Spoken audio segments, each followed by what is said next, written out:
I'm jumping on here really quick to talk about perimenopause. And this is the most vulnerable that I have ever been on the internet, and probably the most vulnerable that I will ever be on the internet. Black women, listen up. I can only address black women because I'm a black woman. I'm not sure if other demographics of women are going through the same thing or have gone through the same thing, but this is a very serious conversation. And I am going to tell you all what I went through, some of the things that I am doing, and how I mitigated my issue. So, first of all, perimenopause affects everyone different, right? In a different way. For me, it started off with the hot flashes, then I would be extremely fatigued, right? It was really, really bad. It got to the point to where I was having high and low blood pressure. I was having, my blood sugar was going up and down. So there was a lot of things that were going on in my body, and I could not identify what it was. Like, I was literally in the bed for like almost every day in the month of November. It was my son, or was it December? It started in November and it carried on to December. It was my son who said, "Mom, I think you're going through menopause." Like, after he, was assessing the symptoms and everything, and he said something to me, and he said, "Now you don't have to worry about not knowing what it is. Now you can focus on how you can fix it." So I'm gonna do my best to give the sped up version, because if you know me, I can talk and tell details and the whole story and all of that. I mean, I was in and out of the doctor's office, in and out of the ER, urgent care, and every test that I took came back negative for anything, or for everything. So the way that I was experiencing hot flashes, it felt like, to me, mini fevers. And that's the only way that I can describe it, because I don't sweat outwardly. So I could not gauge that, hey, I'm having hot flashes, because I equated hot flashes with a person having pouring sweat down their forehead and them just getting drenched. At least that's, what my aunt went through when she was having hot flashes, right? So by the time I, figured it out, I ended up having an appointment, because the doctor that I went to, and I'm not sure if I mentioned this in the last clip, but I sought out a primary care physician that was black. And this is no disrespect to her, so I'm going to stay on this subject for a short while. But I do not feel that she did anything to assist me. I'll get into details at another time if you guys want some story times, but it's just not for everyone, right? What she did was she referred me out to a lot of different doctors, and I just didn't feel as though she was helpful in the way that I thought she should have been, and that's all I'm going to say about that. So she referred me out for a test. I went and I got a test, and when I was getting the test administered, this particular tech was saying to me, I don't know how we started talking about it. I think I told her, like, I may get hot, so if I do, I may, need a little break or whatever. And she was like, "Oh, the test is really quick." And she was like, "You know what?" She just started talking to me about her situation with perimenopause. And I said, "Hey, I think I'm going through the same thing." She gave me the information. She told me, that she saw a functional medicine provider. She told me all of the information. I asked her every question. How much does it cost? Is it covered by insurance? All of that good stuff, right?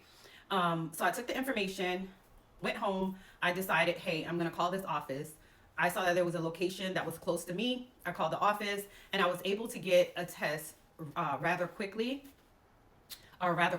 And I was able to see this provider, and he ran all of the tests. Like, he ran all of my hormone functions. He ran tests to see where my estrogen, progesterone, and testosterone levels were.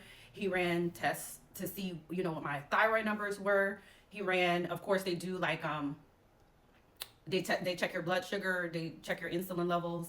And some of the things that I was going through, I was having high and low blood pressure, high and low blood sugar. Like, my body was just literally going through it. It was out of whack. So I took the initiative at home to buy myself a blood pressure cup, and I got the glucometer for blood sugar, because all of my tests kept saying that everything was normal. I wasn't, I don't have high blood pressure, or I don't have high blood sugar. So I was like, during some points of the day, something is going wrong. Something is going off in my body.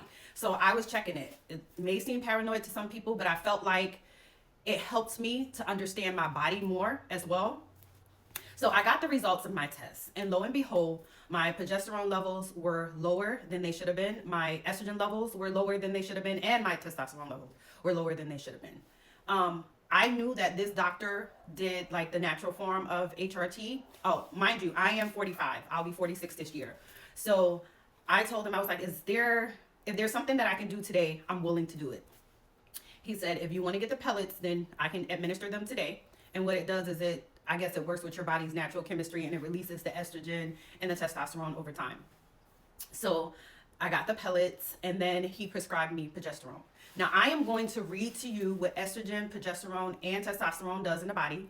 Additionally, I am going to say this. There is a lot of black women. I've seen so many obituaries of young black women that are passing away. I mean, it could be for other reasons, but younger than what I would expect, or back, over the course of time, women are getting younger and younger, having strokes and heart attacks. I mean, it could be attributed to other things, but just know that your hormones play a big role in that, and your ability to mitigate stress, right? So I'm going to talk about that in a second. But you have to know that if you are stressed out, or you feel as though you are snapping for the smallest thing, or you're having outbursts, like you're crying, a hysterectomy is not the only option for you. Like, where's that coming from all of a sudden?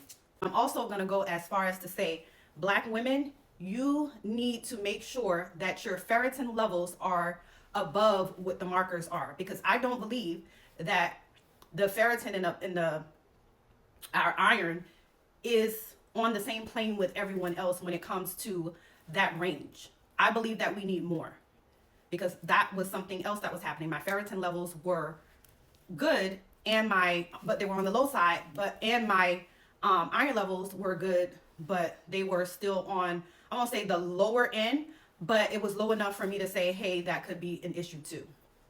So I took it upon myself, and I started taking something that I felt would benefit me and to increase my ferritin levels. So that helped for a bit. So not to get off topic, but let me read to you what the different hormones, estrogen, progesterone, and testosterone does in the body. So estrogen is a primary female hormone, and it is responsible for the reproductive cycle. It triggers the release of the egg, ovulation, and it thickens the uterine lining, endometrium, in the first half of the cycle. The physical development is that it drives puberty, including breast development and fat distribution. Maintenance, this is what I want to get to. It supports the vaginal health, skin elasticity, which is collagen production, and blood vessel health. Bone density, promotes strong bones, reducing the risk of osteoporosis. Progesterone, it's a pregnancy hormone. Progesterone supports rises after ovulation to prepare the uterus for potential embryo implantation and maintains early pregnancy. Cycle regulation, if fertilization does not occur, it triggers the menstrual cycle, or the menstrual period. So when you're going through perimenopause, you know that your cycle is a bit off. You may get it every month or every other month, or it may come late, especially if you are like me. I was every 28 days like clockwork, and then all of a sudden I would get it like the next month, at the beginning of the next month. Like, it was just constantly switching. But let me get back to it. So cycle regulation, I talked about that. Psychological effects. Act as a natural calming agent, assists with sleep, and aids in regulating the body temperature. This is very important, and it's very important to take estrogen with progesterone because of the blood vessel health, right? Like, if you think about it, when your blood vessels are dilating properly, you have no issues with your heart. But if your blood vessels aren't dilating properly, all kinds of things can happen. Your arteries could get clogged. Blood is not flowing the way that it's supposed to flow. So I'm not a doctor, but I paid attention, and I actually conceptualized all of this and was able to understand it. And hopefully I'm articulating it in a way that you're able to understand what I mean when I, reiterate on these things. Testosterone. Testosterone is an androgen hormone. It's the sexual function is crucial for maintaining libido, or sex drive. Physical health contributes to muscle mass, strength, and bone density. Women need testosterone. I don't care what anyone say. It is important. And it attributes to your well-being, influences energy levels and mood. So it also, I'll just read this quick note. During menopause, levels of these hormones decrease significantly, which can lead to symptoms like hot flashes, vaginal dryness, and bone loss. So you see how important it is. You must get your levels checked. Even if you're the type of person that say, hey, I'm just not interested in going to the doctor. I'm not interested in traditional medicine, you can do a functional medicine provider. This functional medicine provider, he also is a gynecologist, and he's good.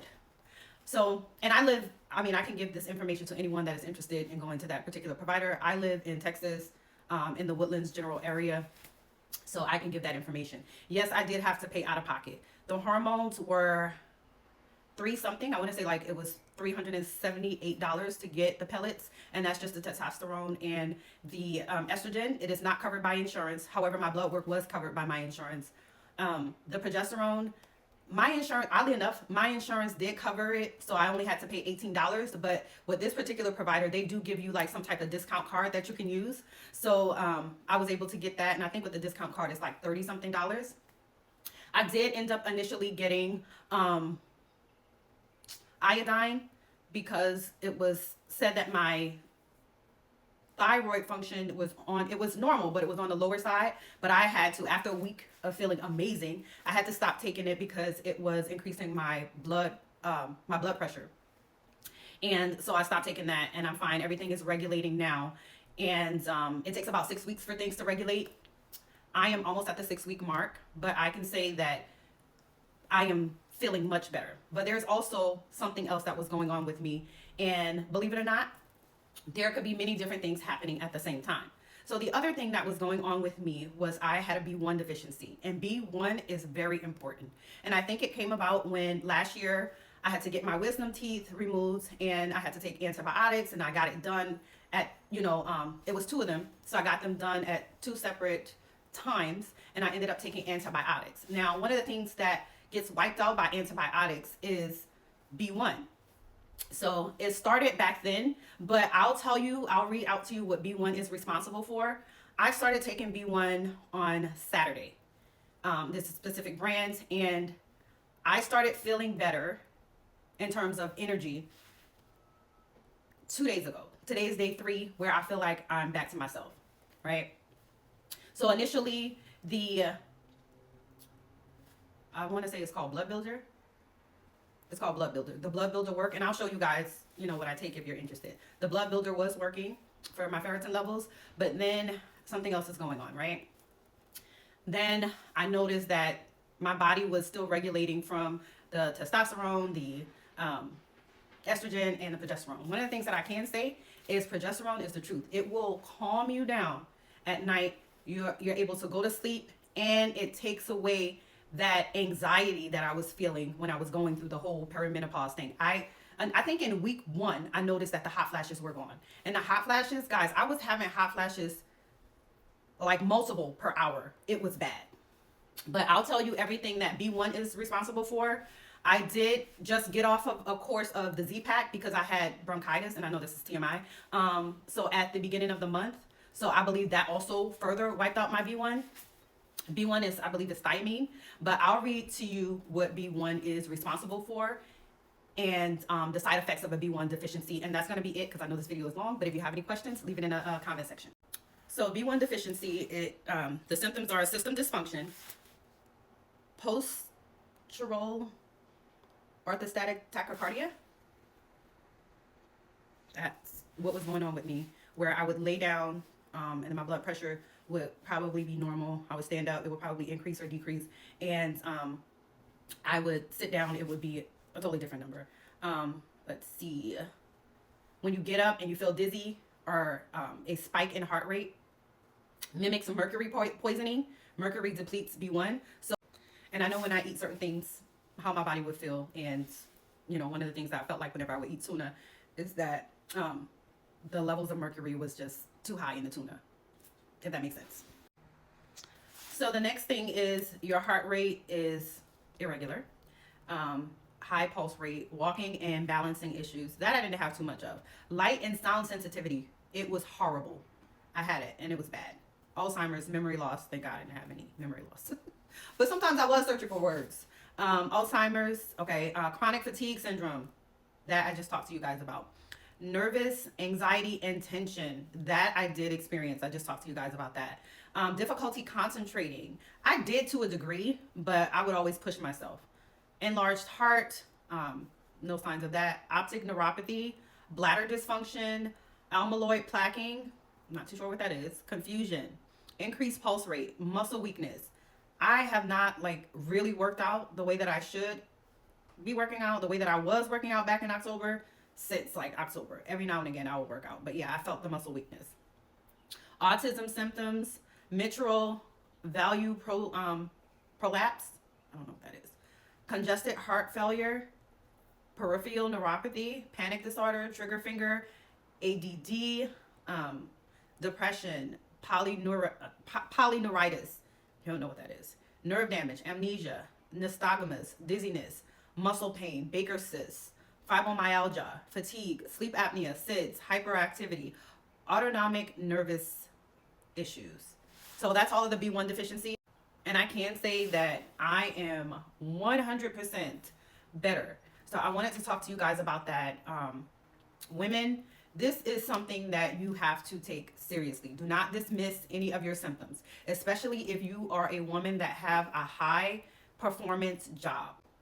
So for myself, I am a project manager. My job is high performance. However, I was able to mitigate a lot of the things that was going on with me because I work from home. And I know I could not imagine going through any of this and not working from home or having to go to the office. It's very serious, and I felt the need to get on here and talk about it because I know people are probably suffering in silence and you need some type of remedy, or you've been asking God for a sign, and hopefully I'm able to, provide some sense of calm, knowing that this is something that you can get checked out. Also, I would love to, because I know that there is a lot of women without health insurance. I would love to start a GoFundMe page or a GoFundMe account, and start raising money to help women, go to the doctor, to see functional medicine providers. Let me go off on a tangent for a second. I believe that the food that we eat has a lot to do with this, and all of the mineral deficiencies that we face because the food does not have the minerals that and the vitamins that it should have. But I do believe that there are women out there that need assistance, and I'm strongly thinking about starting a GoFundMe page for that reason, to help women be able to get in, see a functional medicine provider, and be able to get the HRT, whether it's a natural form or some other form of HRT. Now, I do know that there are other forms of HRT where you can get like patches and all of that other stuff, but I do believe that all women should be afforded with the opportunity to see a doctor and to have these things checked out and to be able to get a remedy or a solution. And I do not believe that their financial situation should be a hindrance in them being able to get better and to feel better. I literally felt like this was life or death for me to get this taken care of. Number one, there was just no way that I was interested in getting a hysterectomy. Number two, I felt like there was instances where I felt like I was dying. Although all of my blood work and all the tests that I got showed the opposite, but that's how serious and severe it was. I know this video is extremely long and I am going to speed it up, but I also want to show you guys what form of B1 I am taking. So this is the B1 that I am taking. This is not medical advice. I'm not telling anyone to go and get this. So yeah. I am also taking NAC, but if you guys want to know what brands or whatever, then yeah. But I'm not trying to sell you anything. I don't get commission for any of this. I just want to be able to be a vessel that is able to get this message across. Anyways, this video is long enough. Thank you guys for watching. Take care and be blessed.